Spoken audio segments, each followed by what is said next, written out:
It's very important for people, particularly individuals with high risk jobs or corporate jobs, to diversify their source of dopamine because if all your eggs are in the basket of I'm a VP at my company and I'm worth something because of my position within an organization, well, when things go south, so too will your self-identity. Welcome to Everyone's Talking Money, where we get brutally honest about money, mindset, and making life richer. Alex, you talk a lot about gaming the human condition and basically brainwashing yourself into believing you're a winner. And I would say most of us are walking around doubting ourselves no matter how much we achieve. So, how do we actually rewire that mental loop? What is step one? Yeah, this is very important for me in my former life as a professional athlete because, as you can imagine, playing in front of thousands of people, often in hostile conditions, forces even the most confident person to question his or her own abilities, particularly in times of poor performance. Right? Everybody can feel confident when things are going well. Very few people can feel confident when things are not going well. And I think what is incredibly important is being able to divorce yourself from being fixated on reality and focusing on how top performers think. So if you pay attention to top performers like a Michael Jordan in sports or maybe a Steve Jobs in business, what you will learn listening to them and reading their quotes is that they create their own realities. And so if you were to ask them, what is the chance of this nearly impossible thing happening? They're not going to give you some sort of McKinsey, Bain, Boston Consulting Group level analysis of, well, these are the risk factors and this could go wrong and this can go wrong and that can go wrong. They're actually focused on the things that they need to get right in order to execute on things that most people consider to be impossible. And so, unfortunately, for most of us who've gone to good universities, who spent several years working in corporate America, that type of thinking is actually frowned upon. If not overtly, then definitely covertly. You are expected to come with data. You are expected to defend your ideas and defend your confidence. Unfortunately, if you really want to break free from a corporate job, or if you really want to achieve the level of success that you know you're ultimately capable of, first, you need to start with a convincing narrative that you can tell yourself that allows you to think beyond the box that has been placed around you the longer you stay in an institutionalized environment like an academic system or like a corporate system.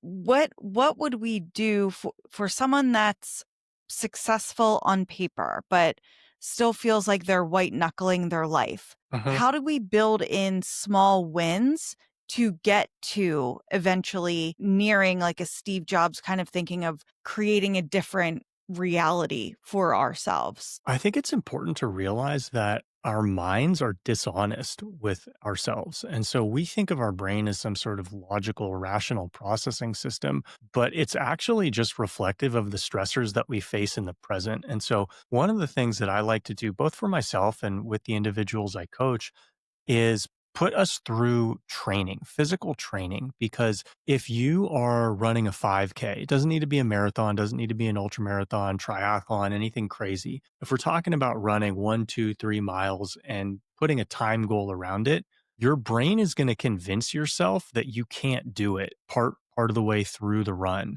And if you force yourself to compete through that discomfort, you realize by the end of it that your mind was just lying to you and you had to figure out how to chunk up the discomfort and create narratives within yourself that allowed you to simply get to the next minute or get to the next lap. And one of the ways that people can build consistent wins and increase their self-confidence is by morning workouts. Because if you get to the gym before work, number one, you're doing better than most of the people who you work with.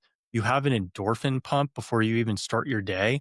And there was most likely an element of uncertainty that you had to push through in the morning that when you push through, you realize that a little bit of adversity isn't going to stop me. And my mind is going to tell me that I can't do it even when it's wrong. And so you develop this relationship with your mind where you understand like some of the thoughts that are going on in my head really aren't true and they're not helpful. And you learn to overcome that degree of discomfort from your mind just telling you to conserve energy, be conservative, don't go that extra mile. And you realize that this is just a negotiation and it's something that you have the choice to ignore. And when you practice ignoring it for weeks or months or years on end, you start to realize that you can do a lot more than you had initially thought. And does your brain tell you that to protect you? Absolutely. I have become convinced over the last decade or so that our minds have been, amazingly adept at conserving energy. So you think about what the primal brain is intended to do. Your brain is intended to keep you alive. Now, today we live in an energy rich environment, meaning food is very accessible. Very few people in the United States are at risk of starving. But for most of human existence, our next meal was not necessarily certain, and what was most important is for us to have enough fuel or enough fat storage to last through a challenging winter or a famine season. And so a lot of the times that we think ideas are bad or that, oh, we can't do that, or oh, that business idea probably isn't going to work out. It's not because we rationally think that it's not going to work out. It's actually our computer system, our operating system in our brain saying, no, you know what, Sherry, we should probably be conserving energy right now. And so most of the reason why we're lazy, most of the reason why it's easier to sit on the couch than go to the gym, or you think that that business idea that you have won't work for a number of reasons, or why you convinced yourself that procrastinating is the best step for now, it's actually just to save energy. And it's your primal brain really trying to fit a solution that was created for 10,000 years ago into today's environment. You talk about setting goals that remind you you're winning every single Hmm. day. Hmm. But in finance, we're taught the opposite. So, how do we reconcile daily wins with the high risk, high reward plays we're also supposed to be making? Yeah. So you can't have daily wins towards multi-million dollar goals if your mind is 100% focused on finance, because if you have money invested in markets, 1 out of 3 days those markets are going to go down. You're going to feel bad that your net worth is down $50,000 compared to yesterday, because it's going to happen more than once. Unfortunately, when markets turn down or when business gets a little bit tough, most people are going to get into a negative mindset where they start to project, oh, well, what happens if markets continue to go down? I lose another $50,000. What happens if my business contracts another 10%? And we start to forecast negativity into the future. And really, the only way around that, outside of winning or outside of waiting long enough for markets to return, is getting daily wins outside of your primary objective. And so, everybody who focuses on finance is familiar with the concept of diversification, but most of us aren't necessarily wired to try to diversify our sources of happiness or sources of dopamine. And so I think it's very important for people, particularly individuals with high risk jobs or corporate jobs, to diversify their source of dopamine. Because if all your eggs are in the basket of, I'm a VP at my company and I'm worth something because of my position within an organization, well, when things go south, so too will your self identity. But if you realize that you're more than your net worth or you're more than your position within a company, maybe you're physically healthy, you like working out in the morning, and you have an opportunity to hit a personal record. Right. Every time we go into the gym, we have an opportunity to get better at something. And we don't have that opportunity every time financial markets open. We don't have that opportunity every time a new month rolls over with business. We're not necessarily on pace to set sales records every month. That can drag a lot of people down. And so, if you don't have a mechanism to diversify your dopamine and find happiness outside of your core financial objectives, ultimately you're going to find yourself in these negative mental feedback loops where you're convincing yourself that the end is a lot closer than it really is and that the sky is falling when it really is not. Ultimately, what I have found for myself, for those I coach, is that success, like really serious success, is not about having an amazing idea as much as it is having a decent idea and staying in the game long enough until you catch a big break, until you get lucky. And a lot of people who don't have diversified dopamine sources will convince themselves that the game is not worth continuing if they've taken a couple knockout punches. And really, if you look at the people who've survived, who've succeeded at very high levels, they're incredibly good at taking a knockout punch, but staying in the game and just figuring out a way to stay in the game, figuring out a mindset to stay in the game, figuring out a way to approach the day that keeps them in the game until something unexpectedly good happens. Like you said, if you get knocked out, then we quit, we don't stick with it. Mhm, And that's so true with money. People will try to budget, mess up once, and, not look at their money or ghost their finances for 6 months or a year. mhm. So, how do you help someone build a system where they're still putting in effort even though they're getting knocked out every so often, or they're not having the consistent wins that maybe they're accustomed to? And so building a system that actually sticks for them. Yeah, I mean, finance and fitness have such strong similarities, and that's one of the reasons why, I've been able to work with people on their bodies, but then also help them with their balance sheets, because the same thing that you said about people being good with the budget and then dropping off happens with people with dieting. They're good with the diet and then they drop off and then they think, what's the point? And I think a lot of this, it really comes down to this belief that I am either perfect or I am bad. And if you have this way of looking at yourself that you're either good or you're bad, it's going to be really, really challenging for you to get to that next step in life. We are all complex. None of us are perfect. None of us are perfectly good or perfectly bad. We are all going to make mistakes. And I think it's important when you embark upon a journey of self-improvement to give yourself some degree of grace. If you expect yourself to be perfect throughout your journey, you're going to quit. And so you need to have an approach and a framework that is robust enough so that you can mess up, but just because you've lost a battle doesn't mean you lose a war. And so, the way that I approach, spending and investing is some of the decisions I make are going to be bad, right? I put on a trade yesterday and, I'm down $5,000 on the trade. Oh, well, if I didn't wake up and make that trade, my net worth would be $5,000 higher. But looking back, I think it was the right move to play based on the information that I had in front of me. And if I stop doing things like that, then, if I'm right 7 out of 10 times or 6 out of 10 times, I should keep doing that. But if you're so risk averse that you kick yourself every time something goes against you, ultimately you're going to be resigned to mediocrity because you're going to curtail your risk to such an extent that you're never going to really be able to fundamentally change the way you're living. And so I think if you want to get into a new, income class or new wealth class or new fitness level, you need to understand the mindset and approach of the people who are a tier above you. Chances are they're not focused on the same things that you're focused on. Chances are they get a lot of things wrong that you've convinced yourself are certain are definitely things that you need to get right. Nobody can be perfect. Uh, but a lot of times people waste effort on getting minor details right because those make them feel happy and it makes them feel like they're on track. And they do that at the expense of getting the major details right.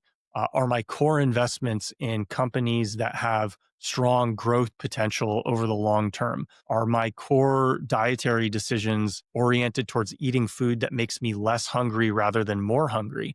And when people can follow a functional model like that, it's much more sustainable. They're much more likely to stay in the game. And as I mentioned earlier, if you can stay in the game long enough, you have a infinitely better chance of getting lucky than the person who has created a narrative in their mind that they're only good if they're perfect. How often do you see that with your high achieving clients, that they're only good if they're perfect or they're striving for perfection? But then I wonder, do they truly believe that they're perfect, or do they feel like they're so imperfect that they need to put on the facade that they are? No, what's really interesting is life is a lot easier for my high achieving clients than my lesser achieving clients. And it's not because of the fact that they've won a game and so they don't have to work as hard. It's because they don't overcomplicate things for themselves. And so the most successful people can look at a challenge because everybody has challenges and they can figure out what the simplest path forward is to defeat that challenge. And they do that. Whereas the less successful people will look at a challenge ahead of them.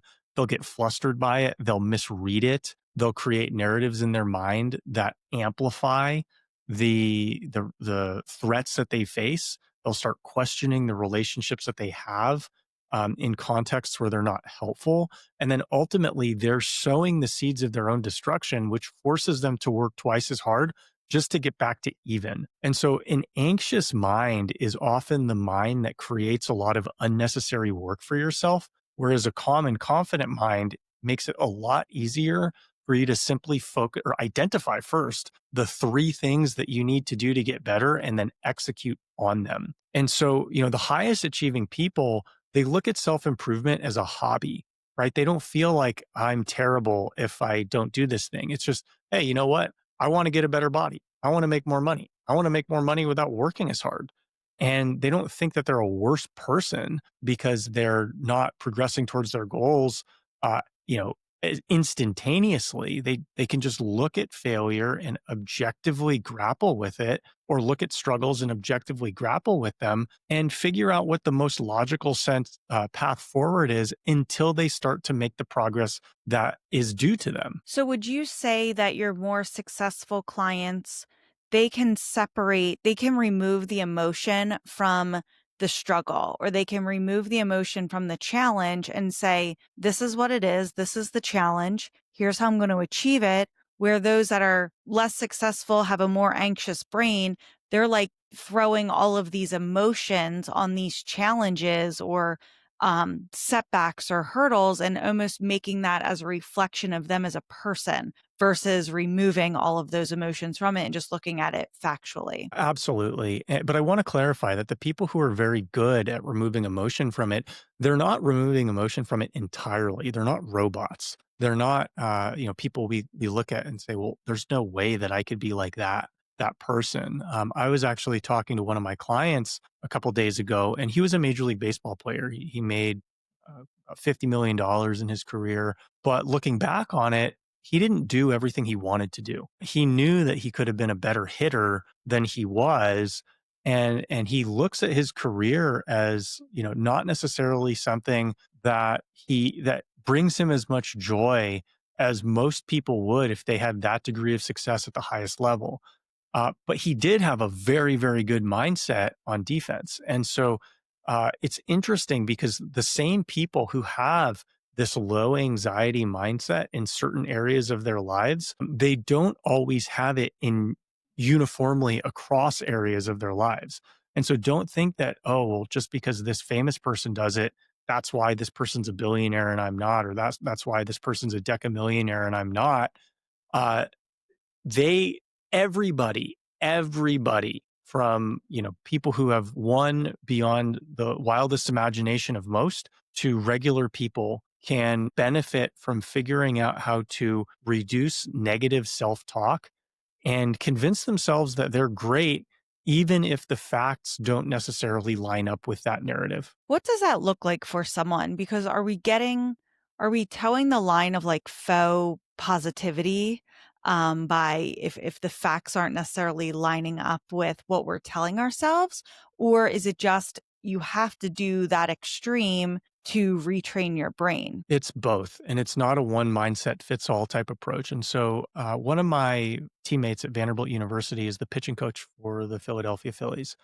And I asked him several weeks ago, what is the mindset like of the most successful pitchers that you coach? Because we know that being cocky and being overconfident is the right approach when you're in the midst of competition. But then how, does that get in the way of them making the necessary changes that need to be made when they're struggling? And he made a very interesting point, and he said that the most successful pitchers that he coaches are able, when in the midst of competition, to externalize failure and blame it on something that isn't reasonable. Oh, it's the umpire's fault. Oh, that defender should have had that. That hitter got lucky.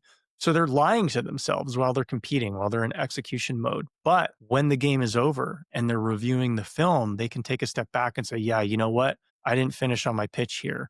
I didn't execute this pitch. My setup here wasn't good. And so they have the best of both worlds, where when they're competing, they tell themselves functional lies, But in analysis, in the postmortem, they can take a step back and say, actually, I need to get better in these three areas. And perhaps they're even excessively hard on themselves and scrutinizing themselves when they're removed from the actual stress of performance. And so it goes both ways. And you can't think that there's a one size fits all mindset approach, because each context that you have will benefit from a slightly different mindset from the previous context. That's really interesting. I can it makes sense to blame external things when you're in the moment, because then you're not getting upset with yourself, especially, baseball's so mental, right? That if you start to get down on yourself, your play can be negatively affected. So is that the thinking of, well, let's just blame something external, so you just continue focusing on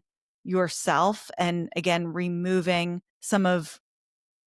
maybe some of the unnecessary, like, head trash? Yes, absolutely. Because if you don't blame other people, you start to blame yourself. You lose confidence in your ability. When you lose confidence in your ability, your timing goes out the window, and then you actually can't execute as well as you previously were, and everything starts to spiral downwards. And so, hand-eye coordination sports are things that really, really put the focus on your mindset, because anytime you lose confidence, your digital dexterity, your ability to control your fingers, it becomes really, really challenging to move a ball to the location that you want it to, or to move a bat to the location that you want it to, or move a golf club to the location that you want it to. And so if you can look at these athletes, archers as well, marksmen, if you can look at them and understand that the mindset that they need to take to perform their activities is that of someone who can completely drown out negativity in the moment. Everybody can learn something from these individuals.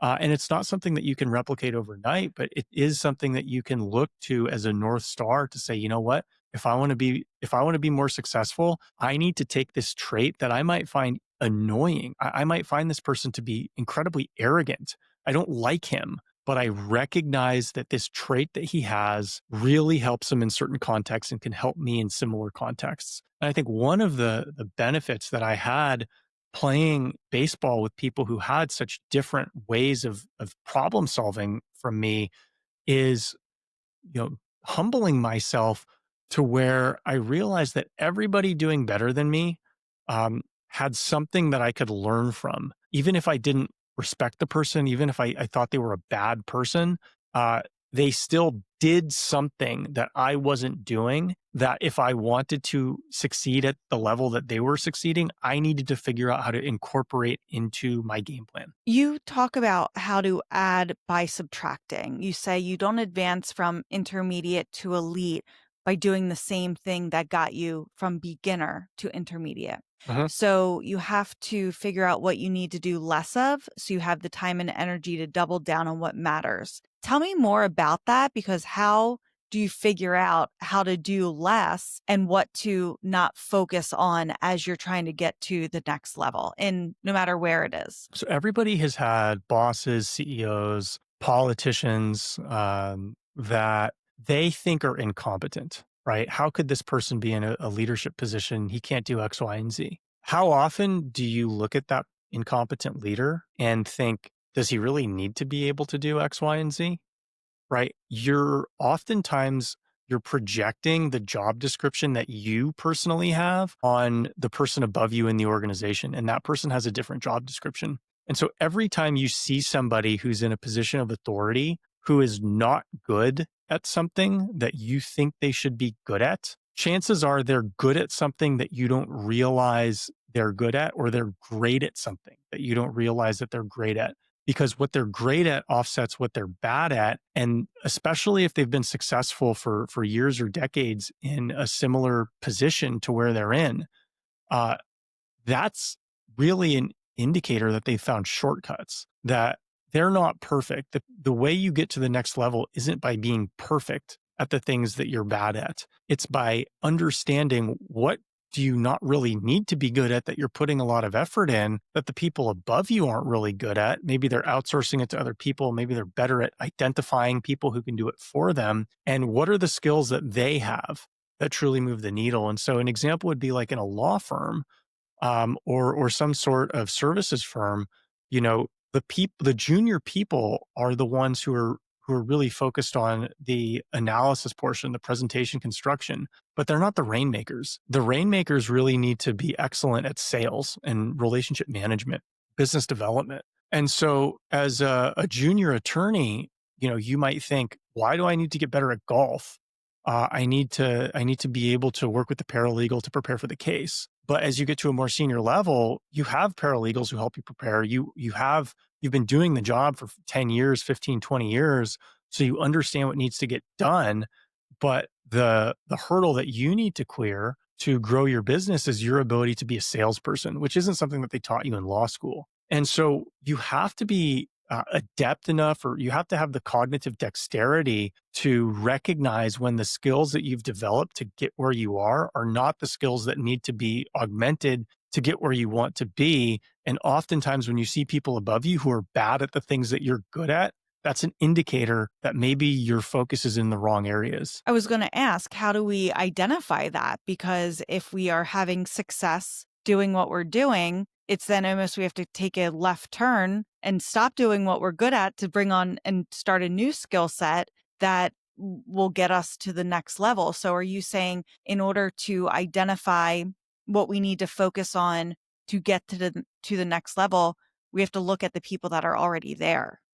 And That's a great way to do it. Now, you know, obviously there's exceptions to that rule. You can be better than the people who are already there. If you have a unique insight that they don't, you know, you can create a new management method, or you can create a system that works for you and just doesn't work for other people based on the unique skills that you have. But very frequently, innovation requires sacrifice, and sacrifice meaning giving up an opportunity or giving up something that you're presently good at and focusing on something that you're not good at yet. You know, think about the settlers who left Europe and came to the New World. Like 100 years after they came, they were in a better position than their families that they left behind in Europe. But initially, they had to give up a place that they've called home, that they were comfortable in, where their family was, to transition into a new place.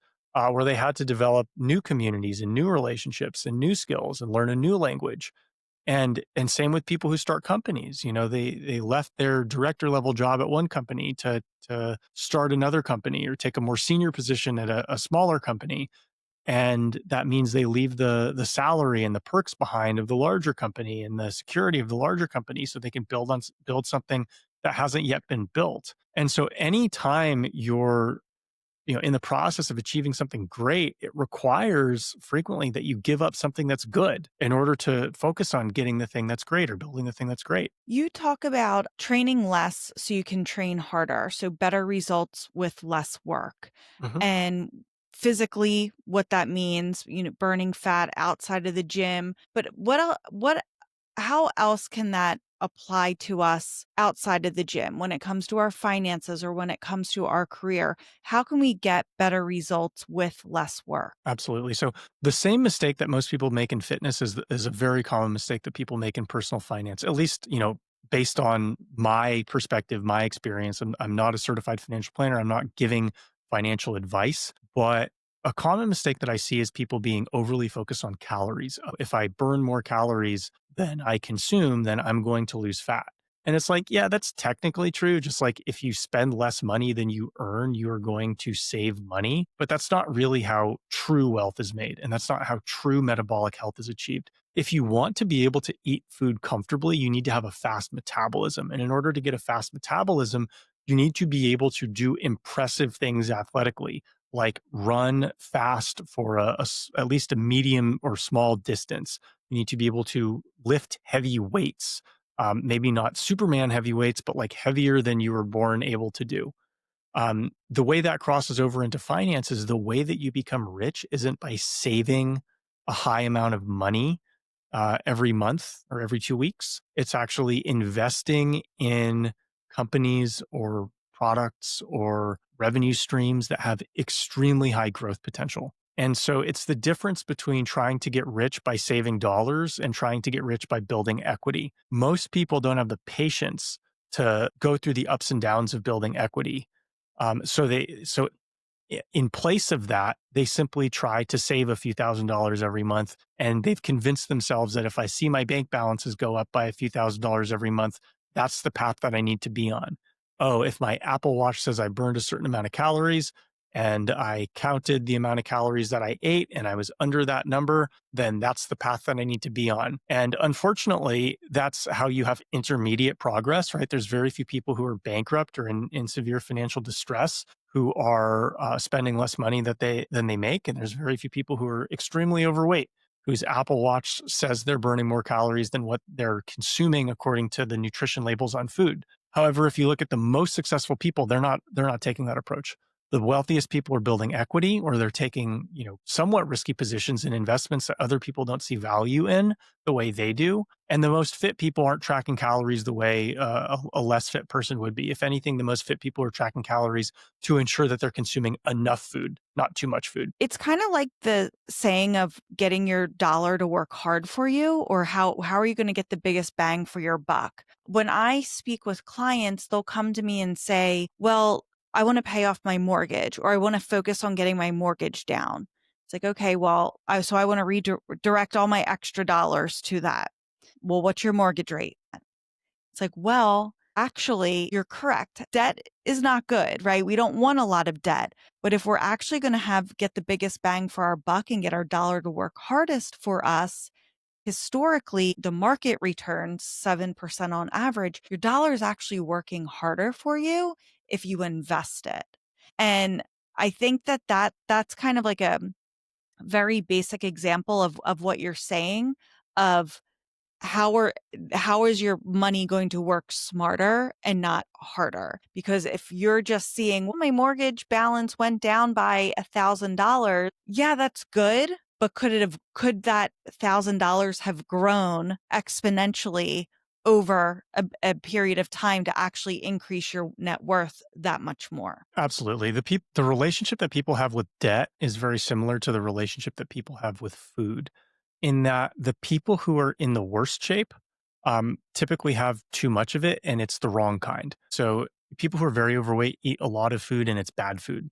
People who are highly in debt have a lot of debt, and it's bad debt. Bad debt meaning it doesn't service any productive asset. It's credit card debt. You bought it so you could go on a vacation, or you used a credit card paying 17% interest so you could buy a feature on a car that you don't need to, or tint your windows or something like that. That is unproductive debt. Just like eating a candy bar is typically unproductive food. The opposite of unproductive debt isn't no debt. The opposite of avoiding unhealthy foods isn't starving yourself. The opposite of unproductive debt is productive debt, is borrowing money for projects that can give you a higher return than the interest rate that you're paying on the debt. It's eating food that allows you to perform at a higher level in the gym, boosting your resting metabolic rate to a level where you're burning the food and then some that you've already eaten. And so if you want to get to the next level, you have to overhaul your relationship with the things that you've stigmatized as bad, and realize that it's only bad in certain contexts. It's bad if you're using it for bad things, but it's good if you're using it for good things. I spoke with a client about 12 months ago. Actually, he was a prospective client. And I don't work with people who are addicts, because it's one thing that I'm not really good at solving for. I can help people create game plans that require very minimal effort. In fact, probably less effort than they're putting in, and can reliably get them better results, except if they're addicted to sugar, addicted to alcohol, addicted to drugs. And so I spoke with this guy who was very much addicted to, if not gambling, at least trading cryptocurrencies. You could call it, yeah, you could call him a gambling addict based on the results he was getting.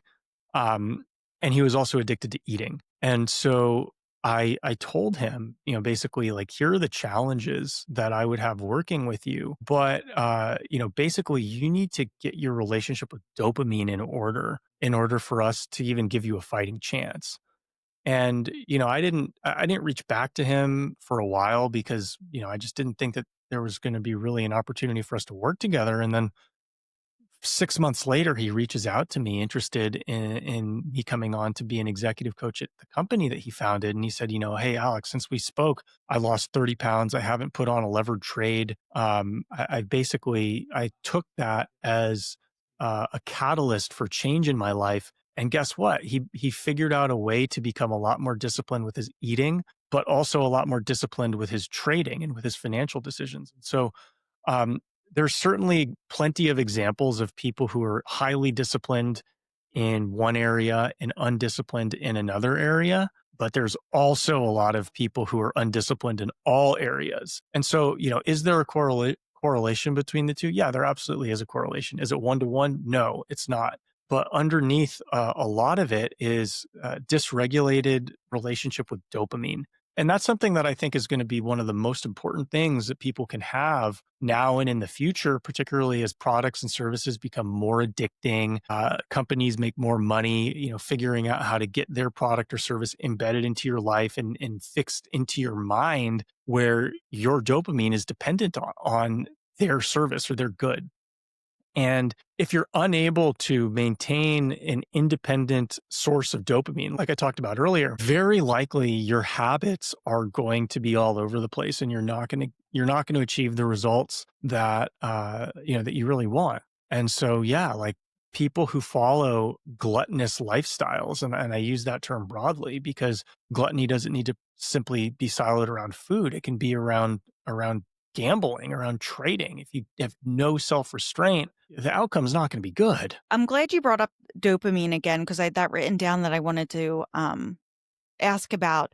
Even with, I catch myself on my phone. I pick up my phone when I have a second, a free second, and I just look at it. And I put on Facebook, and because I'm an elder millennial and I still use Facebook.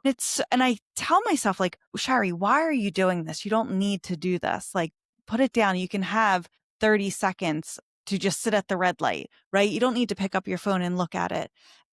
Or like going on Amazon and, buying something real quick.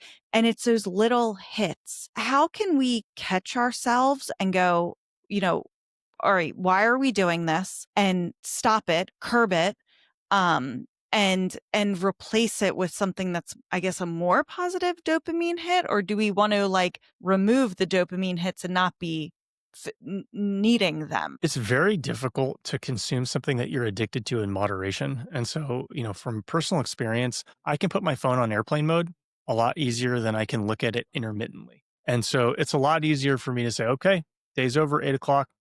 Nobody really needs to contact me. I'm going to keep my phone on airplane mode. And, I'll turn it off airplane mode for 5 minutes at 10 o'clock in case anybody's trying to get a hold of me for an emergency reason. Okay, no. All right. Phone back on airplane mode. That's a lot easier than it is to say, okay, well, I'm going to check my phone every 10 minutes now instead of every 5 minutes, or I'm not going to check my phone at stoplights. But I think, one thing that is going to be paramount for everybody now and in the future is maintaining sensitivity to dopamine. I was actually talking to one of my friends earlier this week who he made a bunch of money in crypto, early Bitcoin guy. And, he's made enough money where he's convinced himself that it's going to be challenging for him to spend it all. And so he's taking this year to explore what would it look like if I spent all the money that I earned, not from investments, but like from the business that I've built. And that's a lot of money for an individual to spend who's not, flying on private jets everywhere. And I thought that was a really bad idea, not for financial reasons, because he can afford to do it. And so I said, I'm not giving you financial advice. I'm giving you advice about dopamine management, and that he is going to desensitize himself to dopamine by taking that approach to spending money, even though he can afford it. And what that's going to result in is him feeling bored with experiences that should otherwise be enjoyable or pleasurable. And you don't want to be in a position where you're bored with experiences that should otherwise be pleasurable. That's one reason why there's a lot of rich, depressed people, is the novelty of eating that amazing dinner or going on that amazing vacation has worn off on them because they can do it anytime they want. And you know what? I think that food tastes better when you're a little bit hungry. And great experiences are even greater when you experience some degree of scarcity around them. And so when you find yourself in an environment where abundance is easily accessible, food is the easiest one to look at as an American. Food is very easily accessible, or screen time, very accessible. Your happiness and your life success is fairly well predicated on your ability to limit your consumption of this easily accessible dopamine. You have a vault of mental models you teach. What's one that completely changed how you approach money or success, like the cheat code that makes the rest of the game easier? My favorite mental model that I teach my clients and I've used for myself for decades is the Kingpin mental model. I was an economics major at Vanderbilt, and it always intrigued me as an economics major that if the price of oil goes down, then unemployment can go down and inflation can go down. Because from a policy perspective, it's actually very, very challenging to lower inflation and unemployment. Typically, when one goes up, the other goes down. And I thought, oh, that's really interesting. If you can lower the cost of energy, then you can actually win twice. And so I'm very cognizant of areas where one lever pulled can lead to two pins being knocked down, which is why I call it the kingpin mental model. A lot of times people feel like they don't have time to get two things done, or they don't have time to get 20 things done off of their checklist, because they're assuming that everything that needs to be done requires active planning. However, if you actually think about what your tasks are, executing some of them should make other tasks easier. So rather than going through a checklist and saying, I need to get these 20 things done today, or I need to get these 20 things done this month, what you need to do is prioritize getting certain things done earlier so that they can work for you to get other things done later. Investing would be a decent example where how can I put my money in investments earlier in the year, so it can work for me, and then I can delay my payment on a bill that isn't even due for 90 days, so I can capture, essentially a free 2% yield that the market will typically return me. Or, I have to hire a new person for my company, and then I have to get a proposal out, and I also need to create a process to train new employees better. It's like, okay, so which of those three things is going to result in the greatest downstream effects? Well, if you don't have enough money to hire somebody that you need to hire, you need to get that proposal out. If you don't have enough people to fulfill the proposal that you think is going to close anyway, then you need to prioritize training the people so that when the proposal closes, you don't have to worry about having fulfillment on that. And so, if you have a better understanding of what are the levers that you could pull earlier in the game, so that you don't have to try as hard later in the game, you end up succeeding more with less effort. One of the examples I commonly give is, a lot of people feel like they don't have enough time to go to the gym regularly, but what they're not counting on is that being fit and having good energy, which comes from going to the gym, will make more people want to spend time with you. They'll make it easier for you to win proposals. They'll get more people saying yes to your suggestions.